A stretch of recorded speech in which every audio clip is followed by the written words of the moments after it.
ఈ శరన్నవరాత్రులు అనేటటువంటి దాన్ని అసలు ఎందుకు ఋషులు నిర్ణయం చేశారు? వాటిని నవరాత్రులు అన్న పేరుతో 9 రోజులు మాత్రమే నిర్వహించాలి అని చెప్పడం వెనక 9 రోజుల తర్వాత విజయదశమి అన్న పేరుతో పర్వదినం వస్తుందని ఋషి ఏ కారణం చేత నిర్ణయం చేశారు అంటే, ఋషులు ఏది నిర్ణయం చేసినా తగిన ప్రాతిపదిక లేకుండా చెయ్యరు. వారు కాల విభాగం చెయ్యడంలో కాలమునందు అంతర్లీనంగా ఉండేటటువంటి భగవత్ శక్తిని లెక్క కట్టడంలో మనుష్య జన్మ సార్థక్యం పొందేటట్టుగా ఉపాసన చేసుకోవడానికి కాలమునందు ఎలా ప్రత్యేకమైనటువంటి విభూతి ప్రసరణం జరుగుతూ ఉంటుంది అనేటటువంటి విషయాన్ని దృష్టిలో పెట్టుకోవడంలో అందవేసినటువంటి సిద్ధహస్తులు. అందుకే మహానుభావులై శరన్నవరాత్రులను నిర్ణయం చేశారు. శరత్కాలము అనేటప్పటికీ తెల్లటి మబ్బులు కనపడతాయి. మా చిన్నతనంలో శరత్కాల మేఘం కనపడితే వెంటనే ఒక నూలుపోగు తీసి కట్టుకున్న బట్టలోంచి ఆ మేఘానికి సమర్పించి నమస్కరించమనేవారు.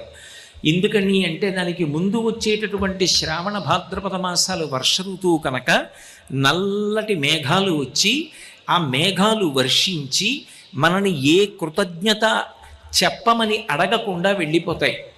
మనకి కావలసినటువంటి నీటిని అంతటినీ కూడా అందించి వెలవెలపోయినటువంటి ఆ తెల్లటి మేఘాలు ఆకాశంలో ఏ ప్రత్యుపకారాన్ని కృతజ్ఞతని ఆశించకుండా వడివడిగా వెళ్ళిపోతుంటే, మాకు ఇంతటి మహోపకారాన్ని చేసి పాడి పంటలకు ఆలవాలమై ఆధారమై మమ్మల్ని అనుగ్రహించారు కనుక మీకున్నదంతా మాకిచ్చి వెళ్ళిపోతున్నారు కాబట్టి కృతజ్ఞత చెప్పడం అనేటటువంటిది కనీస ధర్మం కనుక కృతీచ ప్రతికర్తవ్యం దేశధర్మ సనాతన అని రామాయణ ఆర్షవాక్కు కనుక ఉపకారము చేసిన వారికి ప్రత్యుపకారం చెయ్యడంలో తడబాటు ఉండకూడదు కనుక వర్ష ఋతువులో ఎక్కడో సముద్రంలో ఉండేటటువంటి ఉప్పు నీటిని కడుపు నిండా తాగి చల్లటి తీయటి నీటిగా మార్చి నిరాధారమైనటువంటి ఆకాశమండలంలో ప్రయాణం చేసి వచ్చి వర్షించి మేము లేచి కృతజ్ఞత చెప్పామా చెప్పలేదా అని కూడా చూడకుండా మీకున్నదంతా మాకిచ్చేసి మీదున్నదంతా అయిపోయిన తరువాత తేలికైపోయి ఏమీ ఆశించకుండా వెళ్ళిపోతున్నటువంటి ఓ తెల్లని మబ్బులారా, మీకు కృతజ్ఞతా పురస్సరంగా ఇదిగో బట్టలోని దారపు పోగు ఇస్తున్నాను అని నమస్కారం చేస్తారు. అంటే కృతజ్ఞతావిష్కారం చెయ్యడం అనేటటువంటిది ఈ జాతి జీవనంలో అంతర్భాగం. అటువంటి శరత్కాలం మబ్బులు తెల్లగా ఉంటాయి. చంద్రబింబం గొప్ప వెన్నెల కురిపిస్తూ ఉంటుంది. పరిణత చంద్రుడు అంటారు శరత్కాల చంద్రుణ్ణి. మిగిలిన పౌర్ణముల కన్నా ఒక్క శరత్కాలంలో వచ్చేటటువంటి పౌర్ణమి నాటి చంద్రబింబం విశేషమైనటువంటి కాంతులు కురిపిస్తూ ఉంటుంది. అటువంటి శరత్కాలం అంతా తెలుపుతో సంబంధాన్ని కలిగి ఉంటుంది. మనిషి జీవితానికి పరమ ప్రయోజనం ఏది అంటే జ్ఞానమును పొందడం. ఆ జ్ఞానాన్ని తెలుపు రంగుతో సూచిస్తారు. అందుకే మీరు జాగ్రత్తగా గమనిస్తే సరస్వతీదేవి తెల్లటి బట్ట కట్టుకుంటుంది, తెల్లటి తామర పువ్వులో కూర్చుంటుంది. విమలపటి కమలకుటి పుస్తక రుద్రాక్షస్తహస్తపుటి కామాక్షి పక్ష్మలాక్షి కలిత విపంచి విభాసి వైరించి అంటారు మూకశంకరులు మూకపంచశతిలో. తెల్లటి బట్ట కట్టుకుని తెల్లటి కాంతులతో తెల్లటి పద్మంలో కూర్చుని శాంతికి జ్ఞానమునకు పవిత్రతకు పర్యాయపదమైనటువంటి తెలుపుతనానికి మారుపేరుగా శారద శోభిస్తూ ఉంటుంది. దక్షిణామూర్తి స్వరూపంగా ఉండేటటువంటి విద్యలకు అధిదేవత అయినటువంటి శంకరుడు కూడా తెల్లటి రంగులు పొంది ఉంటాడు. ఎందుచేత అంటే అది ఏదో బాహ్యంలో భౌతికంగా వర్ణమని కాదు. ఈశాన సర్వ విద్యానాం ఈశ్వర సర్వభూతానాం బ్రహ్మాధిపతిర్బ్రహ్మణోధిపతిర్బ్రహ్మా శివో మే అస్తు సదాశివోం. అందుకే సమస్త విద్యలకు అధిదేవత అయినటువంటి శంకరుడు తెల్లటి వర్ణంలో ఉంటాడు అన్న మాటకు అర్థం ఏమిటి అంటే, ఆ నేర్చుకున్నటువంటి విద్య యొక్క పరమావధి ఏది అంటే శాంతిని పొందడం, తన చుట్టూ ఉన్న వాళ్ళని ప్రశాంతంగా ఉంచడం, తాను పవిత్రంగా ఉండడం, 10 మందిని పవిత్రంగా ఉంచడం. ఇది తెలుపు వర్ణము చేత సంకేతింపబడుతుంది. అందుకే ఇప్పటికీ శాంతికి తెలుపుని చిహ్నంగా చూపిస్తారు. శాంతి కపోతాలు విడిచిపెట్టారు అంటారు. అటువంటి మనుష్య జన్మ యొక్క చరమ ప్రయోజనమైనటువంటి జ్ఞానమును ఆవిష్కరించేటటువంటి ఋతువు కనుక వీటికి శరదృతువు అన్న పేరుతో ఈ రోజులు అన్వయమయ్యాయి. ఇందులో శారదా నవరాత్రులు మొట్టమొదట ప్రారంభమయ్యేటటువంటి 9 తిథులు. ఆశ్వీజమాసం ప్రారంభంలో పాడ్యమి లగాయతు నవమి వరకు ఉన్నటువంటి తిథులు ఏ ఉన్నాయో వీటిని శరన్నవరాత్రులు అన్న పేరుతో అనుష్ఠానం చెయ్యండి అన్నారు. ఎందుకు చెప్పాలి అంటే దక్షిణాయనాన్నంతటినీ కలిపి ఒక రోజుగా భావన చేశారనుకోండి, అందులో పరమ పవిత్రమైనటువంటి కాలం శరన్నవరాత్రి కాలం. మనకి రోజు మొత్తం మీద అత్యంత పవిత్రమైన కాలం ఏది అంటే బ్రాహ్మీ ముహూర్తం. బ్రాహ్మీ ముహూర్తము అంటే సూర్యోదయాత్ పూర్వం ఉండేటటువంటి కాలం, తెల్లవారుజాము కాలం అంటామే, ఆ కాలం పరమ పవిత్రం, ప్రశాంతతకి ఆలవాలం. అందుకే పెద్ద పెద్ద క్షేత్రాలన్నిటా కూడా సుప్రభాత పఠనం చేస్తారు.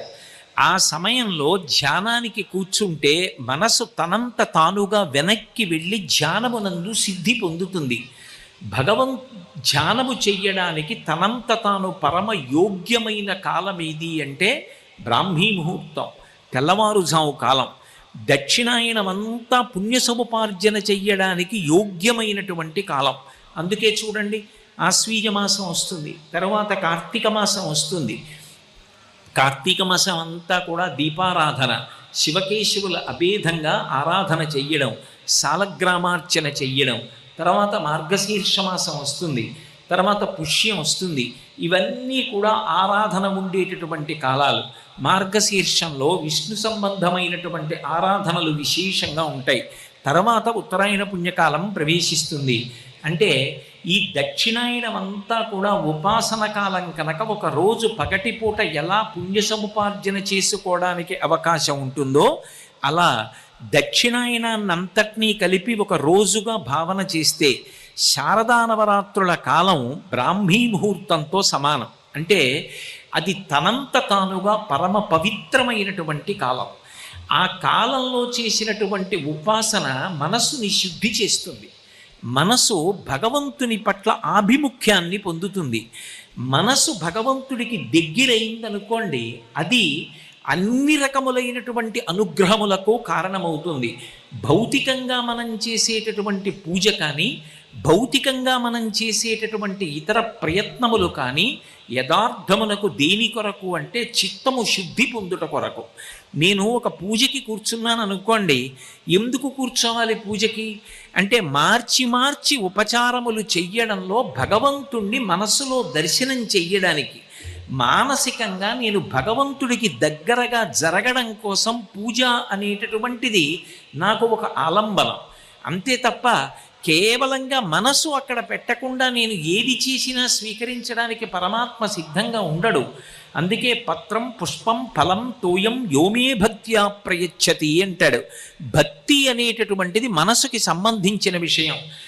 మనస్సులో భగవంతుని యొక్క కదలికలను చూడగలిగారనుకోండి, నేను పాదయోహో పాద్యం సమర్పయామి అన్నాను అనుకోండి, నేను చేత్తో కాసిన నీళ్లు తీసి ఇలా చల్లినంత మాత్రం చేత ఈశ్వరుడికి అందదు. కానీ కూర్చోవడమే గొప్ప. అసలు ముందు ప్రయత్నం మొదలు పెడితే పాదయోహో పాద్యం సమర్పయామి అన్నాను అనుకోండి, అప్పుడు ఆ కూర్చున్నటువంటి పార్వతీ పరమేశ్వరులు వాళ్ళ పాదములు నాకు కనపడేటట్టుగా ఆ అంచు కలిగినటువంటి పంచె కొద్దిగా పైకెత్తి, అమ్మ తాను కట్టుకున్నటువంటి చీర నాకు పాదములు కనపడేటట్టుగా పైకెత్తి 4 పాదములు కనపడుతుంటే అప్పుడు నేను ఉద్ధరిణితో తీసినటువంటి నీళ్లు వాళ్ళ పాదముల మీద వేసి ఆ తడిసినటువంటి పాదములను పరమ సంతోషంతో నా ఉత్తరీయంతో ఒత్తాననుకోండి, అది పాదయోహ పాద్యం సమర్పయామి. ఇప్పుడు నోటితో అనడం తేలిక, పక్కనున్నటువంటి నీటిని ఇవ్వడం తేలిక, కానీ మనస్సుని అక్కడ పెట్టి ఆ 4 పాదములను, పాదములకు ఉన్నటువంటి లత్తుకను పారాణిని దర్శనం చేసి నేను నీళ్లు పోసినప్పుడు పాదముల మించి జారినటువంటి నీటి ధారని దర్శించి నా ఉత్తరీయంతో తొడవాలి అంటే నేను నా మనసుని అక్కడ నిలబెట్టాలి. మనసుని నిలబెట్టలేదనుకోండి, అది తంతు అవుతుంది, అది ఈశ్వరుడు స్వీకరించడు. మనసు లగ్నం అవ్వాలి అంటే కాలము కూడా కలిసి రావాలి. అన్ని కాలముల యందు మనసు తేలికగా వెనక్కి వెళ్ళదు. ఒక్క తెల్లవారుజాము కాలం మాత్రం తనంత తానుగా మనసు వెనక్కి వెళ్ళడానికి యోగ్యమైన కాలం. అందుకే బ్రాహ్మీ అంటే సరస్వతీ సంబంధంతో చెప్తారు. బ్రాహ్మీ ముహూర్తంలో చేసేటటువంటి పూజ, బ్రాహ్మీ ముహూర్తంలో చేసేటటువంటి సాధన, ధ్యానము విశేష ఫలితాన్ని ఇస్తాయి. ఎందుకంటే మనసు తొందరగా వెనక్కి వెడుతుంది. దక్షిణాయనాన్నంతటినీ కూడా మీరు ఒక రోజుగా పరిగణన చేస్తే తెల్లవారుజావు కాలంగా పరిగణింపబడేది ఏది అంటే శారదా నవరాత్రులు. ఈ మొట్టమొదటి 9 రోజులు తెల్లవారుజాముతో సమానం. ఆ సమయంలో భగవతిని ఆరాధన చేస్తారు. ఎందుకు భగవతిని ఆరాధన చెయ్యాలి అంటే, అమ్మ యొక్క ఉపాసన లోకంలో చాలా తేలికైనటువంటి ఉపాసన.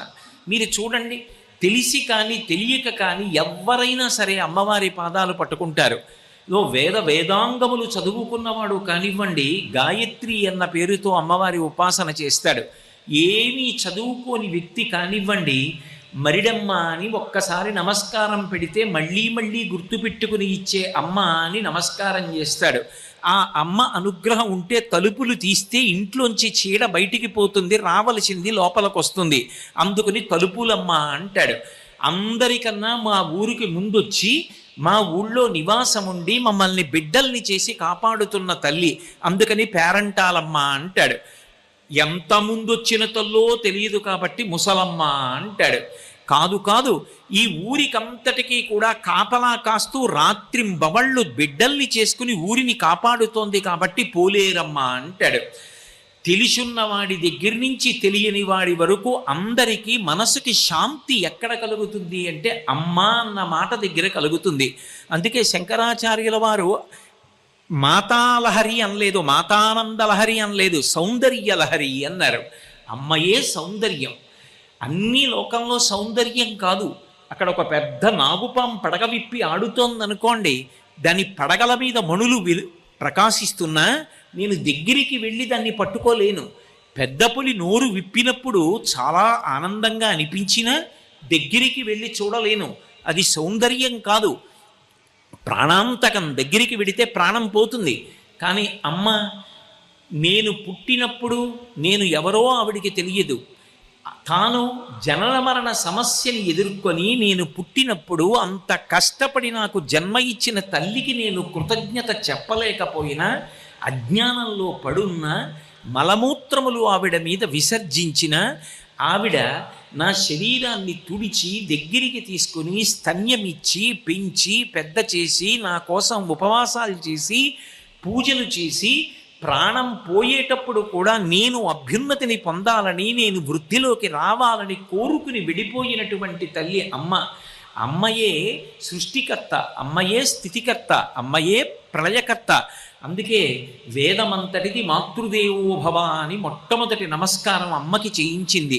అటువంటి అమ్మ అనేటప్పటికీ ఉపాసన చాలా తేలిక. అమ్మ దగ్గరికి వెళ్ళడం, అమ్మ దగ్గర కూర్చోవడం, అమ్మ చెయ్యి పట్టుకోవడం, అమ్మ పాదాలు పట్టుకోవడం, అమ్మ పెట్టింది తినడం పరమ ప్రేమతో ఉంటాయి.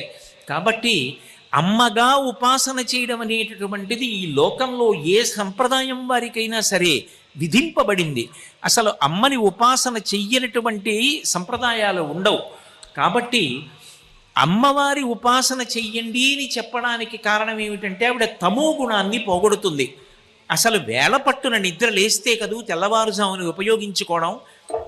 అసలు నేను ఉదయం 7:30 వరకు నిద్రే లేవననుకోండి, ఆ కాలము ఎంత గొప్పదైనా కావచ్చు, నేను 100 ఏళ్ళు బ్రతకచ్చు. 100 సంవత్సరాల నా ఆయుర్దాయంలో నేను ఒక్కనాడు కూడా బ్రాహ్మీ ముహూర్తమునందు నిద్ర లేవనప్పుడు ఆ సమయం నాకు ఏ రకంగా ప్రయోజనాన్ని కట్టబడుతుంది?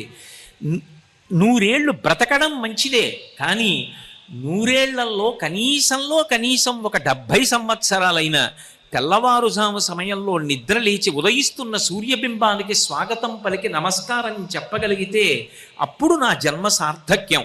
తమోగుణం పోవాలి, బడలిక పోవాలి, అలసట పోవాలి, ఉత్సాహం కలవాలి, నిద్ర లేవాలి, ఆ సూర్యబింబానికి స్వాగతం పలకాలి, నేను నా జన్మ సార్థక్యం పొందాలి, ఇటువంటి ప్రేరణ పొందాలి అంటే ముందు తమోగుణాన్ని తీయగలిగినది ఎవరు అంటే అమ్మవారు తీసేస్తుంది. అందుకే అమ్మవారి ఉపాసన చెయ్యండి అని చెప్పారు. నిజానికి భగవంతుణ్ణి అమ్మగా పిలిచినా అయ్యగా పిలిచినా ఏ పేరు పెట్టి పిలవకపోయినా పలికేది మాత్రం ఆయనే. స్త్రీ పురుష నపుంసక మూర్తియును కాక తిర్య కమర నరాది మూర్తియును కాక కర్మ గుణభేద సదసత్ప్రకాశి కాక వెనుక నందియుతానగు విభుతలంతు అంటారు పోతన గారు భాగవతంలో. స్త్రీ అని పిలిచినా, పురుషుడు అని పిలిచినా, నపుంసకమూర్తి అని పిలిచినా, అసలు ఏ లింగభేదం లేకుండా ఏ పేరు పెట్టి పిలవకపోయినా పలికేటటువంటిది మాత్రం ఆ పరమేశ్వరుడే. రామకృష్ణ పరమహంస చెప్పినట్టు చెరువు దగ్గరికి వెళ్ళి ఒకడు తూర్పు ఒడ్డు నుంచి నీళ్లు తాగుతూ మంచి నీళ్ళు అన్నాడు, ఇంకొకడు అవతల వైపు ఉత్తరం వైపు నీళ్లు తాగుతూ ఇది జలం అన్నాడు, ఇంకొకడు పశ్చిమ దిక్కుకు వెళ్ళి మెట్లు దిగి నీళ్లు తాగుతూ ఇది ఆక్వా అన్నాడు, ఇంకొకడు యువతల వైపు దక్షిణం వైపు మెట్లు దిగుతూ నీళ్లు తాగి పానీ అన్నాడు. ఏ పేరు పెట్టి పిలిచినా నీటి యొక్క లక్షణం మాత్రం దాహం తీర్చడం. ఏ పేరు పెట్టి పిలవకుండా నీళ్లు తాగినా దాని యొక్క లక్షణం దాహం తీర్చడం. భగవంతుణ్ణి మీరు ఏ పేరు పెట్టి పిలిచినా ఆయన యొక్క గుణం ఉద్ధరణ. మీరు ఏ పేరు పెట్టి పిలవకపోయినా కూడా ఆయన యొక్క లక్షణం పరమ కారుణ్యంతో మనుష్యుణ్ణి పైకెత్తి తన వైపుకి లాక్కోవడం. కాబట్టి అటువంటి పరమేశ్వరుణ్ణి మాతృస్వరూపంగా ఈ శారదా నవరాత్రులలో ఉపాసన చేస్తారు. అటువంటి తల్లి తమోగుణాన్ని భేదిస్తుంది. అందుకని శారదా నవరాత్రులను దుర్వినియోగము చేసుకోవద్దు. దక్షిణాయనమంత గొప్ప పుణ్యప్రదమైన కాలమైతే దానికి బ్రాహ్మీ ముహూర్తముతో సమానమైనటువంటి కాలము శారదా నవరాత్రుల కాలం. ఆ కాలాన్ని సద్వినియోగం చేసుకుని అందరూ కూడా భగవతి యొక్క ఉపాసన చేసి ఆమె యొక్క అనుగ్రహమునకు పాత్రులు కండి అని చెప్తారు. అంతేకాదు ఋషులు దార్శనికులు, వారు కాలాంతర్గతమైనటువంటి ప్రమాదములను కూడా పసిగట్టారు. అందుకే వ్యాసుడు దేవీ భాగవతంలో ఒక మాట అంటాడు, ద్వావృతూయమదం శ్లాఘే నూనం సర్వజనేషు వై వసంత శారదావే వాజననాశకరావుభౌ అంటాడు. ఈ శారదా నవరాత్రుల యొక్క ప్రారంభకాలమునందు, వసంత నవరాత్రుల యొక్క ప్రారంభకాలమునందు అంటే చైత్రమాసం ప్రారంభంలో, ఇప్పుడు శారదా నవరాత్రుల యొక్క ప్రారంభంలో రెండు సమయాలలోనూ కూడా యమధర్మరాజు గారి యొక్క ఒక్కొక్క కోర పైకొస్తుంది. శరన్నవరాత్రులలో ఒక కోర పైకొస్తుంది, వసంత నవరాత్రులలో ఒక కోర పైకొస్తుంది. ఈ కోర పైకొచ్చింది అంటే జననాశకరా ఉభౌ, ఈ రెండు ఋతువులలో కూడా అంటువ్యాధులు ప్రబలేటటువంటి అవకాశం బాగా ఉంటుంది. ఎందుచేత అంటే శ్రావణ భాద్రపద మాసములు వర్ష ఋతువు. కొత్తగా పడినటువంటి ఆ వర్షధారలలో పొంగి ప్రవహిస్తున్నటువంటి నీరు మలినమవుతుంది. ఆ మలినమైపోయినటువంటి నీరు తాగినటువంటి జీవుల యందు అంటువ్యాధులు ప్రబలి ఒక్కొక్క అంటువ్యాధి వలన దీపపు పురుగులు పడిపోయినట్టుగా జనులు పడిపోతారు. అలా పడిపోకుండా ఉండడం కోసమే గణపతి నవరాత్రుల పేరు చెప్పి ఓషధీతత్వం కలిగినటువంటి పత్రులతో ఆరాధన చేయించి ఈ 15 రోజుల ముందరే ఈ విఘ్నేశ్వరుడికి పూజ చేసినటువంటి ఓషధీతత్వము కలిగినటువంటి పత్రులను పట్టుకెళ్ళి విఘ్నేశ్వర నిమజ్జనం పేరుతో నదులలో కల్పించారు మన పెద్దవాళ్ళు. అప్పుడు ఈ పత్రి యొక్క కలయిక చేత నీరంతా కూడా శుభ్రంగా అయి ఆశ్వీజ మాసం వేల్టికి చక్కటి పరిశుద్ధమైనటువంటి నీరు ప్రవహించి లోకములో ఉండేటటువంటి జీవులు దెబ్బతినకుండా కాపాడుకునేటటువంటి ప్రయత్నం చేశారు. భగవదారాధనని సామాజిక ప్రయోజనంతో ముడివేశారు తప్ప ఒక మౌఢ్యంగా ఒక కార్యక్రమాన్ని ప్రజల మీద రుద్దడం అనేటటువంటిది ఋషుల వైపు నుంచి ఎప్పుడూ ఉండదు. ఒకవేళ ఆ ఆచారము ఎందుకు వచ్చింది అన్నది మనకి తెలియకపోతే పెద్దల దగ్గర తెలుసుకోవాలి తప్ప మనకొక్కరికి తెలియలేదు కాబట్టి లోకంలో పాటిస్తున్న వాళ్ళందరూ మూఢులని, ఆచారం మూఢాచారమని ముద్ర వేసి వదరి మాట్లాడకూడదు. నీకు తెలియకపోతే నీకు తెలియదు అన్న మాట అంగీకరించి పెద్దల యొక్క పాదములను పట్టుకుని వారి నుండి తెలుసుకోవాలి ఎందుకు వచ్చిందో ఆచారకాండ. కాబట్టి ఇంత గొప్పగా ఋషులు నిర్వచనం చేశారు. కాబట్టి శరత్కాలమునందు యమధర్మరాజు యొక్క ఒక కోర పైకొస్తుంది. పైకొచ్చినప్పుడు జనక్షయం కాకుండా ఉండాలి అంటే అమ్మవారి యొక్క ఉపాసన చెయ్యాలి. అమ్మ మహాకారుణ్యమూర్తి కనుక ఆ తల్లి లోకములనన్నిటినీ కాపాడి తన బిడ్డల్ని రక్షించుకుంటుంది. నిరంతరము తన బిడ్డల్ని కాపాడుకోవాలనేటటువంటి అమ్మతనం ఆమె యొక్క సొత్తు. అందుకే శంకర భగవత్పాదులు సౌందర్యలహరిలో ఒక మాట అంటారు, దృశాద్రాగీయస్యాదరదలిత నీలోత్పలరుచా దవీయం సంబీనం స్నపయ కృపయా మమపి శివే అనీనాయం ధన్యో భవతి నచతే హానిరియత వనీవా హర్మ్యేవా సమకర నిపాతో హిమకర అంటారు. ఈ బ్రహ్మాండం ఎంతవరకుందో అంతకన్నా దూరంగా చూడగలిగేటట్టుగా రెండు కన్నులను ఈ చివరి నుంచి ఈ చివరి వరకు ఆకర్ణాంత విశాల నేత్రములతో ఆ తల్లి తిప్పి చూస్తూనే ఉంటుందిట. ఎందుకని ఆ బ్రహ్మకీట జనని ఈ సమస్త ప్రాణులను కన్న తల్లి ఆమె.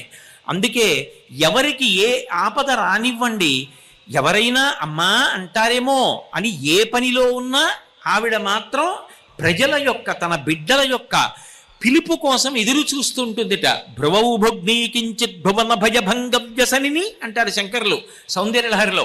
అమ్మవారు కనుబొమలు ఇలా ముడేస్తుందిట. ఎందుకు ముడియడం? రెండు కారణముల చేత ముడివెయ్యాలి. ఒకటి, ఆలోచన తట్టకపోతే కనుబొమలు ముడిపడతాయి. రెండు, కోపం వస్తే కనుబొమలు ముడిపడతాయి.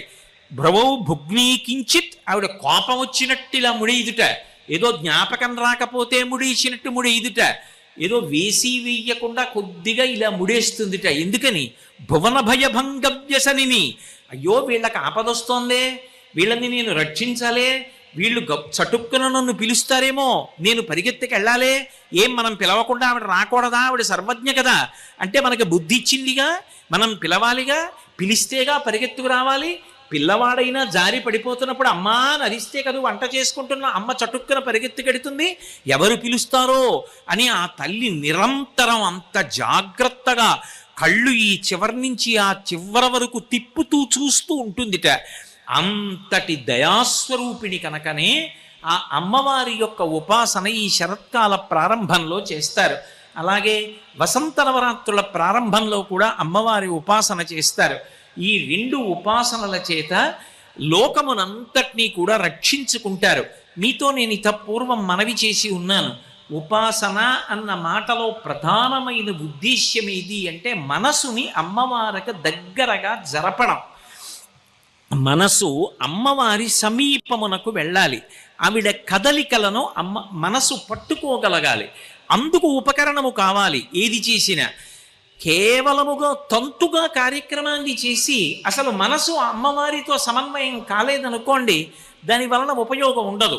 అందుకే వ్యాస భగవానుడు దేవీ భాగవతం చేస్తూ ఒక మాట అంటాడు, భ్రమన్ సర్వతీర్థేషు స్నాత్వా స్నాత్వా పునఃపునః నిర్మలం నమనో యావత్తావత్ సర్వం నిరర్ధకం. ఎన్ని తీర్థాలకి వెళ్ళండి, ఎన్ని క్షేత్రాలకి వెళ్ళండి, ఎన్ని నదులకు వెళ్ళండి, ఎంత స్నానం చెయ్యండి, తప్పు కాదు. వెళ్ళడం గొప్ప. అసలు ప్రారంభం చేశాడు మంచిదేగా. అసలు వెళ్లకుండా ఉండడం కన్నా వెళ్ళడం మొదలెట్టాడు అంటే అది ప్రారంభం మంచిదేగా. కానీ అక్కడ ఆగిపోకు. కేవలం వెళ్ళడం స్నానం చెయ్యడం దగ్గర ఆగవద్దు. మెల్లిమెల్లిగా మెట్లెక్కడం మొదలుపెట్టు. ఇది దేనికి పనికి రావాలి? శరీరాన్ని శుద్ధి చేయడానికి కాదు పనికి రావలసింది. నిర్మలం నమనో యావత్, మనసు శుద్ధి పొందాలి. నిర్మలం నమనో యావత్ తావత్ సర్వం నిరర్ధకం. మనసు శుద్ధి పొందడానికి నువ్వు చేస్తున్నటువంటి క్రతువు పనికి రాకపోతే, నువ్వు చేస్తున్నటువంటి పూజ పనికి రాకపోతే, అప్పుడు భగవతి యొక్క పరిపూర్ణమైనటువంటి అనుగ్రహాన్ని నువ్వు అనుభవించినట్లు కాదు. అందుకే మనసు ఎంత దగ్గరగా వెళ్ళింది అనేటటువంటి దానికి అంత ప్రధానమైనటువంటి పాత్ర ఉంటుంది. మీరొక్క విషయం గమనించండి, నవరాత్రులు చెయ్యండి అంటారు. నవరాత్రులు చెయ్యండి అంటే 9 రోజులు చెయ్యండి. 9 రోజులు చెయ్యండి అంటే 9 రోజులు ఎవరిని ఉపాసన చెయ్యాలి? మనసుకి ఒక బలహీనత ఉంటుంది. ఒక రూపం చెప్పలేదనుకోండి, ఒక పేరు చెప్పలేదనుకోండి, నామము చెప్తే రూపం గుర్తొస్తుంది, రూపం చెప్తే నామం గుర్తొస్తుంది. అది లోకంలో ఉండే లక్షణం. నేను మీతో ఏదో నల్లగా ఉంటుందే, మట్టితో చేస్తారే, నీళ్లు పోస్తే చల్లగా ఉంటాయే, కింద పడితే పగిలిపోతుందే, కుమ్మరి వాళ్ళు తయారు చేస్తుంటారు చూశారు అన్నాను అనుకోండి, ఆ కుండ అంటారు. నేను రూపం చెప్తే నామం చెప్తారు. నేను కుండ అన్నాను అనుకోండి, ఒక కుండ తీసుకురండి అన్నాను అనుకోండి, మీరు కుండే తీసుకొస్తారు తప్ప బింది తీసుకురారు. నామం చెప్తే రూపం గుర్తొస్తుంది, రూపం చెప్తే నామం గుర్తొస్తుంది. అది మనసుకు ఉండేటటువంటి లక్షణం. అసలు మనసు పట్టుకోవాలంటే దానికి నామము రూపము ఈ రెండూ కావాలి. ఈ రెండుని ఇవ్వలేదనుకోండి, మీరు భగవతిని పట్టుకోండి అని నేను చెప్పి వెళ్ళిపోయాను అనుకోండి, వెంటనే మీరు ప్రశ్న వేస్తారు, ఏమండి భగవతిని పట్టుకోండి అంటే కనకదుర్గమ్మని పట్టుకోవాలా, లేకపోతే ఏదో తిరువాణక్కోయిల్లో జంబుకేశ్వరంలో ఉండేటటువంటి అఖిలాండేశ్వరిని పట్టుకోవాలా, కంచిలో ఉండే కామాక్షిని పట్టుకోవాలా, మధురైలో ఉండే మీనాక్షిని పట్టుకోవాలా, ఎవరి పాదములు పట్టుకోవాలి, ఎలా ఉపాసన చెయ్యాలి, సరస్వతిన పార్వతిన లక్ష్మిన, ఏ నామంతో పిలవాలి, ఏ రూపంతో ఆరాధన చెయ్యాలి అని ఒక అనుమానం వస్తుంది. అలా అనుమానం రావలసిన అవసరం లేకుండా ఋషి నివృత్తి చేశాడు. మొట్టమొదటి 3 రోజులు మహాకాళీ స్వరూపంతో ఉపాసన చెయ్యాలి. తర్వాత 4, 5, 6 ఆ 3 రోజులు మహాలక్ష్మీ స్వరూపంగా ఉపాసన చెయ్యాలి. 7, 8, 9 ఈ 3 రోజులు మహాసరస్వతీ స్వరూపంగా ఉపాసన చెయ్యాలి. ఈ 9 రోజులు ఉపాసన చేస్తే 10వ రోజు సిద్ధి విజయదశమి. ఇందులో మీరు ఒక చిత్రమైనటువంటి విషయాన్ని గమనించాలి. నవరాత్రులు అంటారు. 9 పగళ్ళు ఉపాసన చెయ్యండి అనరు. నిజానికి 9 రాత్రుల ఉపాసన మనం ఏం చేస్తాం? శారదా నవరాత్రుల్లో కూడా మహా అయితే పునఃపూజ కొంచెం ఆలస్యమైనా 10 గంటలకో 11 గంటలకో నిద్రపోతాం. రాత్రి తెలివిగా ఉండంగా. మరి రాత్రి అన్న మాట ఎందుకు వచ్చింది అంటే, చీకటి అన్న మాటకు అర్థం ఏమిటంటే భయమునకు పర్యాయ పదము. చీకటిగా ఉందండి, వెళ్ళడానికి భయం వేస్తోంది అంటాడు. ఏమిటి చీకటిగా ఉంటే భయం ఎందుకు అంటే, చీకటి ఎందు ఉన్న వస్తువు ఏదో తెలియదు. అక్కడ ఒక తాడు పడుందనుకోండి, పావులా కనపడుతుంది. పావులా కనపడగానే అది పడగ కదులుపుతోందనిపిస్తుంది. పడగ కదిపితే అనిపిస్తే బుసగొడుతోందనిపిస్తుంది. ఒళ్ళు చెమట్లు పట్టి భయం వేస్తుంది. ఒక దీపం తీసుకొచ్చారనుకోండి, అది పావు కాదు తాడు అన్న సత్యము ఎరుకలోకి రాగానే పడగా లేదు, బుస లేదు, ఏమీ లేదు. అంటే చీకటి అన్న మాటకు అర్థం సత్యము తెలియకుండుట. ఏది ఏదో తెలియలేదు కాబట్టి భయం. 9 రాత్రులు ఉపాసన చేశాడు అన్న మాటకు అర్థం ఏమిటంటే, సత్యము ఎరుకలోకి రాక ఏ అజ్ఞానము వలన భయపడుతున్నాడో, ఏ అజ్ఞానము చేత తనకన్నా భిన్నమైనది ఇంకొకటి ఉందనుకుంటున్నాడో, భగవంతుడి కన్నా ఇంకొకటి ఉందనుకుంటున్నాడో, అది లేదు, ఉన్నది ఈశ్వరుడు ఒక్కడే అన్న సత్యము ఎరుకలోకి వచ్చేటట్టుగా చేస్తుంది. 9 అంకె. 9 దాటితే 10 సంఖ్య. 2 అంకెలు వచ్చేస్తాయి. 10 దగ్గరికి వచ్చేటప్పటికి పెరుగుతూ వెళ్ళిపోయిన 9 ఏమైంది? 1 తర్వాత 2, 3, 4, 5, 6, 7, 8, 9 పెరిగింది. 10 దగ్గరికి వెళ్ళేటప్పటికి 1 పక్కన 0 అయిపోయింది. ఆ ఒక్కటి ఏదో తెలిసిపోయింది. ఆ ఒక్కటి తెలిసిపోతే పూర్ణమద పూర్ణమిదం పూర్ణాత్ పూర్ణముదచ్యతే పూర్ణస్య పూర్ణమాదాయ పూర్ణమేవావశిష్యతే. తాను పూర్ణమైపోయాడు. ఎక్కడ బయలుదేరాడో అక్కడికి వచ్చేసాడు. తాను జీవుడు అనుకుంటున్నవాడు జీవుడు కాడని, తాను బ్రహ్మమని, తత్వమసి మహావాక్యమని అద్వైతానుభూతి ఎరుకలోకి వచ్చింది. ఈ జ్ఞానము కలగాలి కాబట్టి చిట్ట చివరి 3 రోజులు మహాసరస్వతీ స్వరూపాన్ని ఉపాసన చేస్తారు. ఈ జన్మ ప్రయోజనం కలగడానికి అత్యంత యోగ్యమైన ఉపాసన కాలం ఏది అంటే శారదా నవరాత్రులు. అందుకని 9 రాత్రులు చెయ్యండి అంటారు. అంటే దాని అర్థం నిజంగా రాత్రి వేళ మేల్కొని ఉండడం అని కాదు.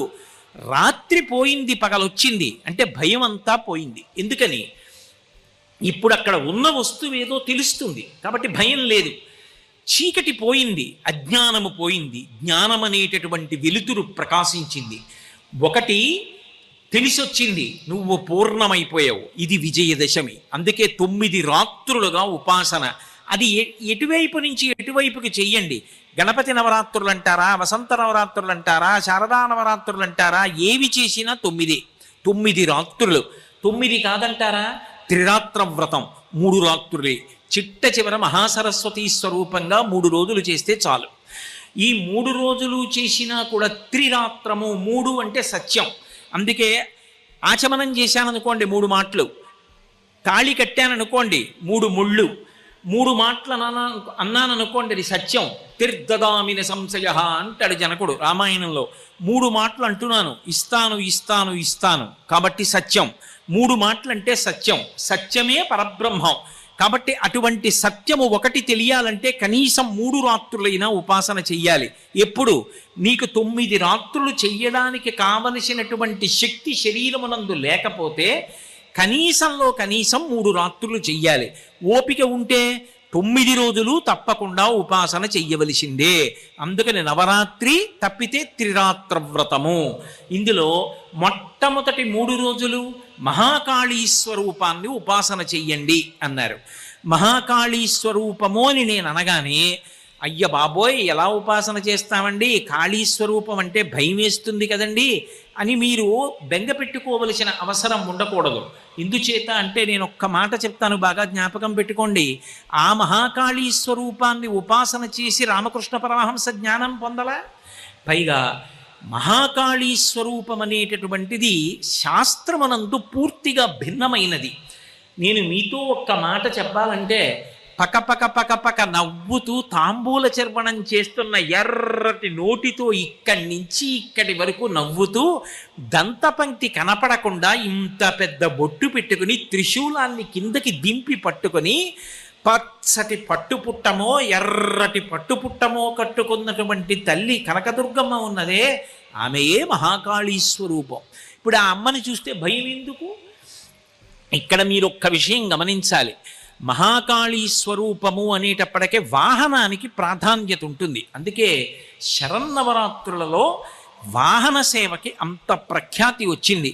ఆవిడ సింహవాహనారూఢయ్యి ఉంటుందంటే సింహవాహనం మీద వెడుతూ ఉంటుంది. సింహవాహనం మీద వెడుతోంది, ఆవిడ త్రిశూలం పట్టుకుంది అన్న మాటకు అర్థం ఏమిటంటే నేను చేసేటటువంటి ఉపాసన వలన అమ్మా నీ అనుగ్రహంగా ముందు నాకేం కావాలి అంటే నాలో చేరి ఉండిపోయినటువంటి దుర్గుణములు అన్నీ కూడా వెళ్ళిపోవాలి. ఇది మొట్టమొదట అడగాలి. మీరు ఒక్క విషయం జాగ్రత్తగా పట్టుకునే ప్రయత్నం చెయ్యండి. నేను కొన్ని సద్గుణములను పొందాలి అంటే ప్రయత్నపూర్వకంగా నేను అలవాటు చేసుకోవాలి. రోజు తెల్లవారుజామున నిద్రలేద్దాం అనుకున్నాను అనుకోండి, నేను కొంత సాధన చెయ్యాలి. నేను ప్రతిరోజు ఒక 15 నిమిషాలు ధ్యానం చేద్దాం, నేను సాధన చెయ్యాలి. నేను ప్రతిరోజు 10 నిమిషములు శ్రీరామనామం రాద్దాం, నేను కొంత సాధన చెయ్యాలి. నేను విష్ణు సహస్రనామ స్తోత్రాన్ని తప్పులు లేకుండా పుస్తకం లేకుండా చదవాలి, సాధన చెయ్యాలి. నాకు కోపం రావాలి, సాధన అక్కర్లేదు. నాకు వస్తువులు కావాలన్న కోరికలు ఉండాలి, సాధన అక్కర్లేదు. నాకన్నా వృద్ధిలోకి వచ్చిన వాడు కనపడేటప్పటికి నాలో అసూయ పుట్టాలి, సాధన అక్కర్లేదు. నాకు ఇంకా ఇంకా సంపాదించి ఇంకా దాచుకోవాలన్న కోరిక కలగాలి, దానికోసం సాధన అక్కర్లేదు. ఇవన్నీ కూడా వాసనాబలంగా వచ్చేసినటువంటివి. గత జన్మలలో మనసు ఏ విషయాల్ని పట్టుకుందో ఆ విషయాలు శరీరం మారిపోయినా జన్మ మారిపోయినా వాసనాబలంగా వచ్చేస్తాయి. మొదటి ప్రయత్నం దేనికి పనికి రావాలి అంటే మనలో ఉన్నటువంటి దుర్గుణములను విడిచిపెట్టడానికి పనికి రావాలి. మీరు చూడండి, నేను ఒక ఉదాహరణ చెప్తాను, మీరు బాగా పట్టుకుంటారు. ఒక కట్టె తీసుకున్నాను అనుకోండి, ఆ కట్టెలో నీరు ఉంటుంది, నీరు ఉన్నది అని కనపడదు. మా చిన్నతనంలో వేడి నీళ్లు కాచుతుండేవాళ్ళం ఏదో పోసుకోవడానికి. ఆ కట్టె పట్టుకెళ్ళి అగ్నిహోత్రంలో పెడితే ఒకవైపు వెలుగుతూ ఉంటుంది, అది కాలి బొగ్గైపోతుంటే ఆ కొరకంచు అంటారు. ఆ కట్టెని పొయ్యి లోపలికి తోస్తూ ఉంటారు. అలా అది కాలుతుంటే దానిలో ఉన్న నీరు క్రమక్రమంగా వెనక్కి వచ్చేస్తుంది. వెనక్కి వచ్చేసి ఇక మంట చివరికి వచ్చేస్తోంది అనుకోండి, ఆ కట్టె చివరి భాగంలోకి నీరంతా ఉబికిపోయి బుడగలుగా వచ్చేసి ఇక వేడిని తట్టుకోలేక ఆవిరైపోతుంది. ఆవిరైపోయాక కట్టె కాలిపోతుంది. కట్టెలోనే ఉన్న నీరు కట్టెకి అగ్నిహోత్రం అంటుకున్న తరువాత ఇక అందులో ఉండలేక వెనక్కి వెళ్ళి ఇక దాన్ని ఆశ్రయించి ఉండలేక పైకి వెళ్ళిపోయి ఆవిరైపోయినట్టు భగవతి యొక్క ఉపాసన చేత ఆమె అనుగ్రహం వలన నాలో ఉన్న దుర్గుణములు ఒక్కొక్కటి రాలిపోవాలి. అలా రాలిపోయేటట్టుగా చెయ్యగలిగినటువంటి లక్షణం ఎవరి యందు ఉంటుంది అంటే ఆ తల్లి దుర్గమ్మ యందు ఉంటుంది. అందుకే ఆవిడ పేరు దుర్గ. దుర్గా అన్న మాట మీరు జాగ్రత్తగా అర్థం చేసుకోవాలి. ఎంతో కష్టపడి ఉపాసన చేస్తే తప్ప అసలు ఆవిడ యొక్క అనుగ్రహం పొందడానికి సాధ్యం కానటువంటి పరదేవత కేవలము ఆ నామాన్ని ఉచ్చరించిన మాత్రం చేత, స్మరించినంత మాత్రం చేత సమస్తమైన శుభములను వర్షించడానికి ఒక రూపాన్ని పొంది వచ్చి కూర్చుంటే దాని పేరు దుర్గా. నిజంగా రూపాన్ని ఉపాసన చెయ్యాలనుకోండి, మంత్రం చెయ్యాలనుకోండి, ఒక హోమం చెయ్యాలనుకోండి, చాలా కష్టం. కానీ పరమకారుణ్యంతో వచ్చి కూర్చుని ఆ పేరు చెప్పినా, పేరు స్మరించినా, ఆవిడ రూపాన్ని స్మరించినా అనుగ్రహించేస్తానందనుకోండి. రాశీభూతమైనటువంటి దయాస్వరూపంగా వచ్చి కూర్చుంటే ఆవిడికి దుర్గా అని పేరు. నిజానికి దుర్గా అన్న మాటలో డకారము, ఉకారము, రకారము, గకారము, అకారము 5 అక్షరాలు కలిస్తే దుర్గా. దుర్గా అన్న పేరు ఎందుకు వచ్చిందంటే ద అంటే దైత్యనాశనం. ఆమె రాక్షసులను పరిమారుస్తుంది. ఎక్కడెక్కడ ధర్మానికి వ్యతిరేకమైనటువంటి వాళ్ళు ఉంటారో వాళ్ళని పరిమార్చడం ఆమె యొక్క లక్షణం. 2 దుర్గా ద ఉ ఉకారము విఘ్ననాశనం, అంటే విఘ్నములను తీసేస్తుంది ఆవిడ. ఏదైనా ఓ కార్యం తలపెట్టగానే అది జరగకుండా అడ్డొచ్చేటటువంటి ప్రతిబంధకాన్ని తీసేస్తుంది, అందుకని విఘ్ననాశనం చేస్తుంది. రోగనాశనం, శరీరానికి వచ్చేటటువంటి రోగమును పోగొట్టి ఆ శరీరము ఆరోగ్యంగా ఉండి భగవతిని ఉపాసన చెయ్యడానికి కావలసిన శక్తిని అనుగ్రహిస్తుంది కాబట్టి గత జన్మలలోనూ ఈ జన్మలోనూ ఇతపూర్వం చేసినటువంటి పాపములు ఏమున్నాయో ఆ పాపములు ఆవిడని అనుగ్రహాన్ని పొందడానికి వెళ్ళేటటువంటి మార్గంలో అడ్డొచ్చి ఆవిడ వైపుకి నడవకుండా, అడ్డుపడకుండా తొలగిస్తుంది.